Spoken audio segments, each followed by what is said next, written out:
And the imposter syndrome is all about self-doubt, self-worth, and our inflated opinion of other people. It really is our confidence kill switch.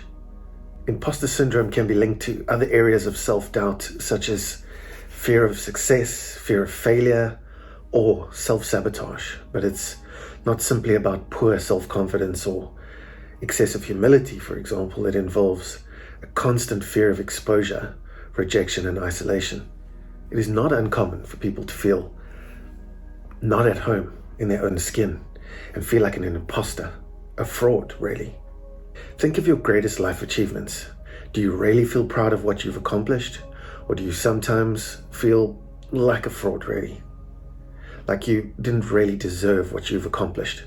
Worse still, maybe when we consider how many opportunities we may have lost as a result of feeling inadequate or less than perfect. So think of it. Does each of your achievements, getting a raise, doing well at something, does it come only with gratitude and feelings of success? Or do you get those feelings where you second guess yourself and question your achievements? Do you ever feel like maybe one day your cover will be blown and everyone will find out that you just got lucky?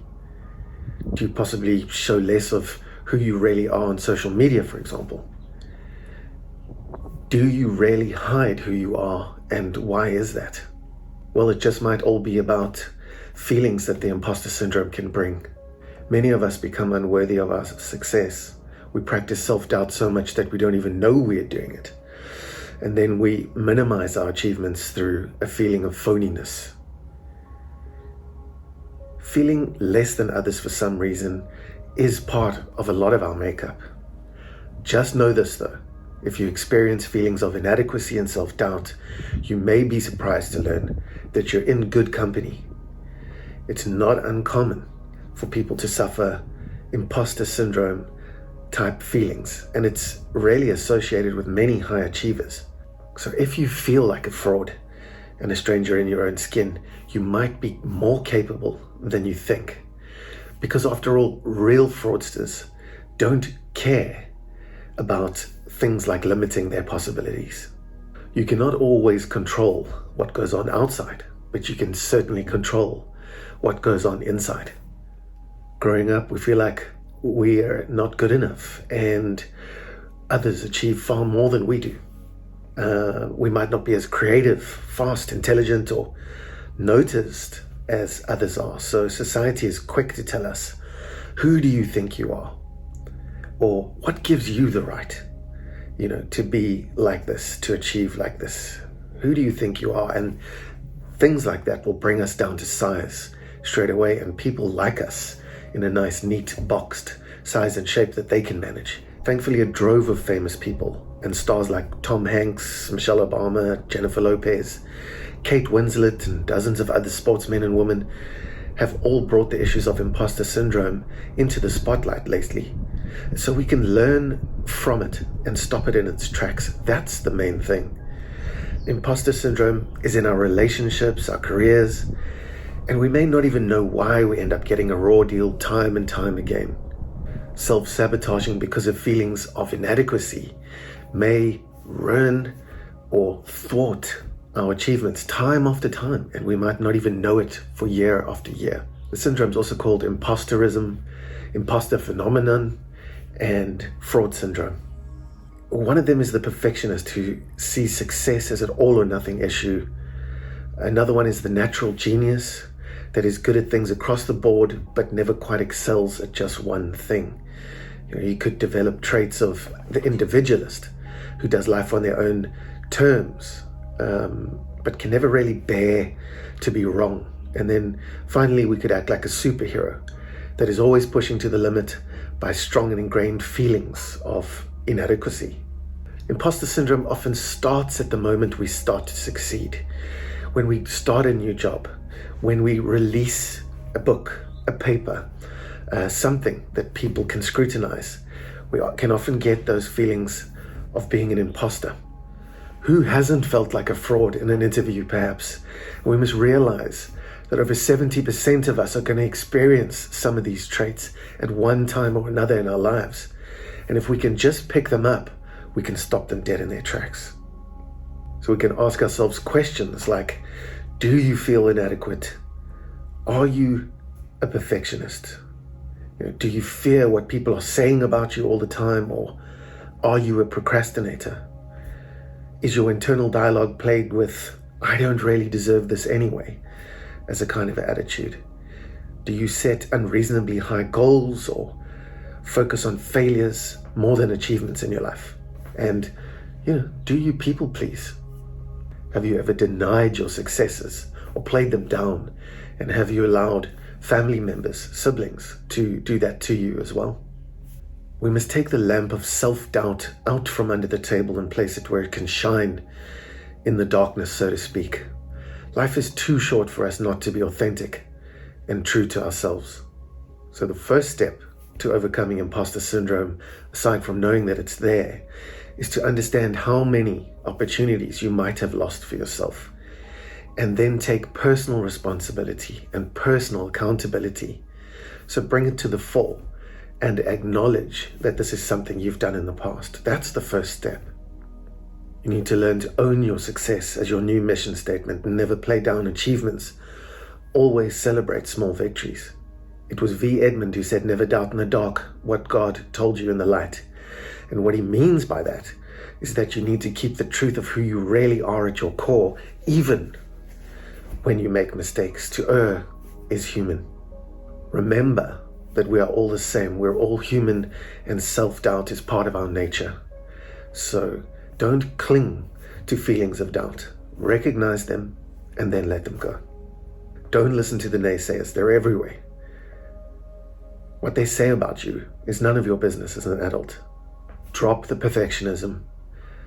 Change your inner dialogue with affirmations. Pause before you engage in action. Pause and then act. That makes a ton of difference to people and their successes and achievements in life. Understand your core values and make them your intentions. Write them down, laminate them, keep them in your pocket. Take them with you, these intentions, on paper, in print, somewhere that is tangible, and take them with you wherever you go. I think we must remember that confidence is cultivated.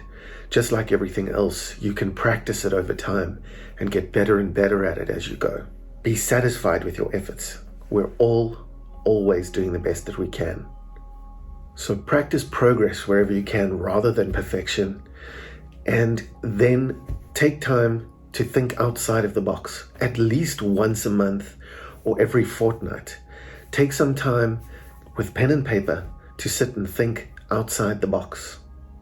Use contemplative intelligence by dropping your entire story at least once a month, and then going outside of the paradigm you've created for yourself. So you take an hour, use pen and paper to think really, really big and drop the walls that you've created for yourself creatively, at the very least. I want to share a poem with you by Rudyard Kipling, which is entitled If. I really love the poem, and it really speaks about imposter syndrome well and our self-doubts. And it goes like this, entitled If. If you can keep your head when all about you are losing theirs and blaming it on you. If you can trust yourself when all men doubt you, but make allowance for their doubting too. If you can wait and not be tired by waiting, or being lied about, don't deal in lies. Or being hated, don't give way to hating, and yet don't look too good, nor talk too wise. If you can dream and not make dreams your master. If you can think and not make thoughts your aim. If you can meet with triumph and disaster, and treat those two imposters just the same. If you can bear to hear the truth you've spoken, twisted by knaves to make a trap for fools. Or watch the things you've given your life to broken, and stoop and build them up with worn out tools. If you can make one heap of all your winnings and risk it on one turn of pitch and toss and lose and start again at your beginnings and never breathe a word about your loss. If you can force your heart and nerve and sinew to serve your turn long after they are gone. And so hold on when there is nothing in you except the will, which says, hold on. If you can talk with crowds and keep your virtue, or walk with kings, nor lose the common touch, if neither foes nor loving friends can hurt you, if all men count with you, but none too much, if you can fill the unforgiving minute with 60 seconds worth of distance run, yours is the earth and everything that is in it, and which is more, you'll be a man, my son. And so isn't that poem lovely? And it just teaches us to err is human, to doubt is natural and commonplace. So don't worry too much about the little things and focus on your potential. I always say you should start each and every project, even if it's a day at work or whatever it is you're going to be doing, start with a good intention. What intention do I have to succeed in this project today? Stick to your intentions. Make sure that that is why you are doing the work you do. So even when you waver, there's crests and troughs, highs and lows, get through them sticking to your intention. Before I ever do a project today, I ask myself, DTNMS, does this nourish my soul? If it doesn't, I don't do it. DTNMS, write it down, stick it to your steering wheel, and always act through intention. Does this nourish my soul? Don't do it otherwise. And from this vantage point, you can really focus on where you're going. Don't run around in the dark. We need light to guide us. We need to think, feel, and act before we do anything. Even though we might feel like an imposter or a fraud sometimes, keep going and be true to your intentions, and the truth will always set you free.